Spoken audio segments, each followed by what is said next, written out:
Nakikisa rin po si Pangulong Ferdinand R. Marcos Jr. sa pagdiriwang ng National Heroes Day sa bansa ngayong araw. Sa kanyang mensahe, binigyang diin ng Pangulo ang kahalagahan ng pag-alala at pagbibigay pugay sa kagitingan at sakripisyo ng ating mga bayani. Gayon din ang mga itinuturing na unsung heroes ng bansa. Si Alan Francisco sa report live. Alan? Dayan, andito ako ngayon sa libingan ng mga bayani sa Fort Andres Bonifacio. Dito yan sa lungsod Taguig, kung saan ngayong araw ay inaasang pangunahan nga ni Pangulong Ferdinand R. Marcos Jr. ang espesyal na araw na ito. Dayan, ngayong taon, tema ng selebrasyon ang kabayanihan ng Pilipino sa panahon ng pagbabago. Inaasang magtatalumpati si Pangulong Marcos dito maya-maya. Pero bago yan, nagbigay na si Pangulong Marcos ng kanyang mensahe para sa araw na ito. Sa kanyang mensahe, nakikiisa siya sa mga Pilipino sa pagdiriwang ng National Heroes Day.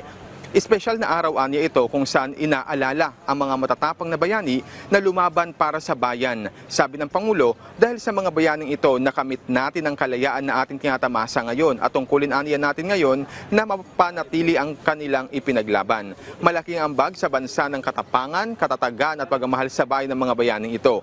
Mula yan kina Lapu-Lapu hanggang kina Andres Bonifacio, Jose Rizal, Apolinario Mabini at marami pang iba. Sabi ni Pangulong Marcos, ngayong araw ay binibigyang pagkilala yung mga unsung heroes na malaki ang papel sa pagtataguyod ng Pilipinas. Kabilang na dyan ang mga guro, magsasaka, healthcare workers at maging ang mga pangkaraniwang Pilipino na nagpapamalas o nagpapakita ng kabutihan sa kapwa. Nanawagan si Pangulong Marcos ngayong araw na maging inspirasyon yung mga ninuno natin at mga kapwa Pilipino sa pagsusulong ng isang bagong Pilipinas para magkaroon tayo ng komportableng buhay. Hangad ng Pangulo ang isang makahulugan at taimtim na pagdiriwang. Ang magiging programa rito mamaya dayan ay ang pagdating ng mga panauhing pandangal, susundan yan ang pagkataas ng watawat ng Pilipinas, panunumpa at iba pa. At sa kasusundan yan ang pag-aalay ng bulaklak ni Pangulong Marcos sa mga bayani rito. Maya-maya rin ay magkakaroon ng talumpati si Pangulong Marcos dito.